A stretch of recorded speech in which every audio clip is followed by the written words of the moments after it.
Dilansir dari gurubisa.com, berbeda dari tahap 1 dan 2, inilah aturan baru yang resmi berlaku di seleksi P3K Guru tahap 3. Kabar P3K tahap 3 sempat diungkap oleh Menteri Kebudayaan, Pendidikan, Riset, dan Teknologi atau Kemendikbudristek Nadiem Makarim. Adapun mengenai P3K tahap 3 yang dimaksud adalah tentang aturan baru yang berbeda dengan P3K tahap 2 dan P3K tahap 1. Aturan P3K tahap 3 sempat dibicarakan oleh Nadiem ketika rapat kerja DPR RI dengan Kemendikbudristek. Nadiem menyatakan bahwa guru yang telah lulus passing grade di P3K tahap 2 untuk tidak melaksanakan tes kembali. Beliau menyampaikan kita ingin guru yang sudah lolos tidak harus tes lagi saat formasinya keluar. Kami sedang berjuang setiap hari untuk perubahan. Namun ada beberapa aturan seperti perbedaan dan syarat lain mengenai seleksi P3K tahap 3. Untuk mengetahui lebih detailnya akan dibandingkan antara peraturan P3K tahap 3 dengan peraturan P3K tahap kedua. Untuk memudahkan, inilah aturan sebelumnya dari P3K tahap 2. Dalam aturan P3K tahap kedua, yang pertama, untuk peserta harus melamar dalam satu daerah kewenangan di wilayah kabupaten atau kota atau provinsi tempat pelamar mengajar. Aturan kedua, bagi peserta yang melamar pada tingkat jenjang PAUD, TK, SD maupun SMP, hanya dapat melamar pada bentuk satuan pendidikan tersebut. Aturan tersebut juga berlaku untuk tingkat SMA, SMK, dan SLB. Hanya dapat melamar pada bentuk satuan pendidikan yang sama. Maksudnya adalah jika sebelumnya peserta mengajar di tingkat SMA, hanya dapat mendaftar di tingkat SMA dan jenjang seterusnya yang sama.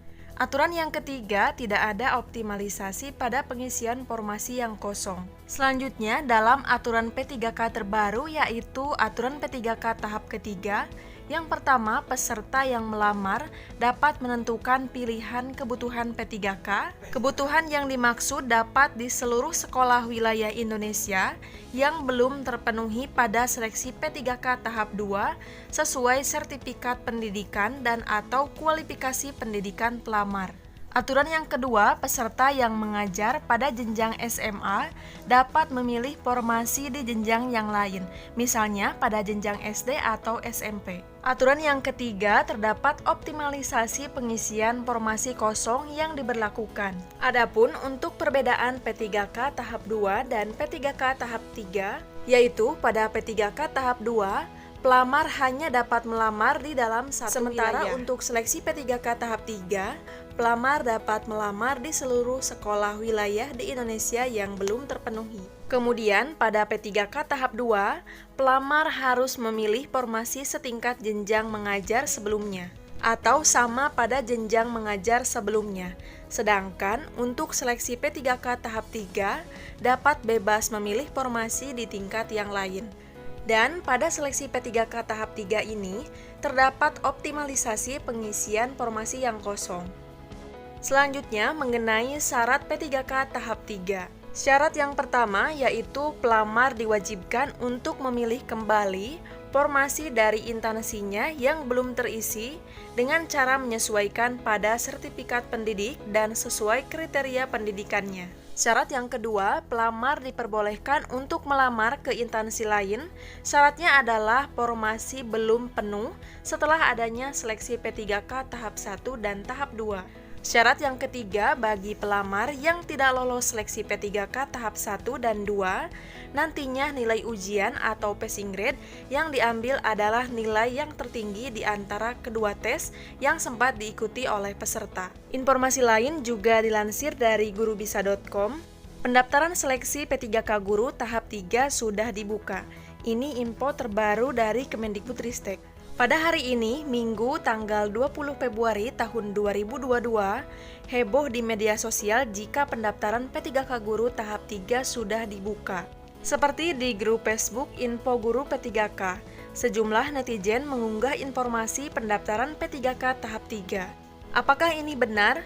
P3K Guru tahap 3 sudah dibuka? Tulis salah satu netizen. Lantas apakah benar sudah dibuka? Sampai saat ini belum ada informasi resmi terkait pembukaan P3K Guru tahap 3.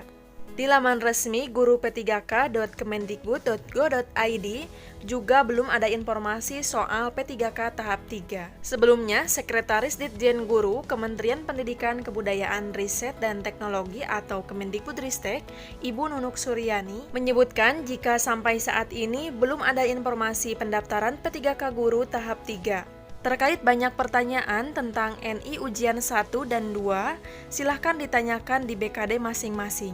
Terkait ujian ketiga belum ada informasi.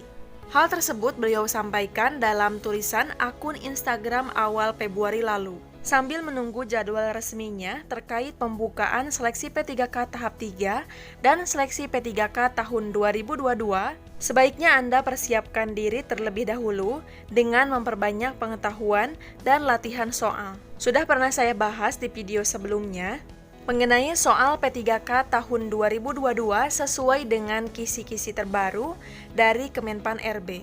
Anda bisa melihatnya di link video di atas ini. Untuk informasi lebih lengkapnya mengenai rekrutmen CPNS dan P3K di tahun 2022, sudah sering saya bahas di video sebelumnya. Anda bisa melihatnya di playlist info CPNS dan P3K.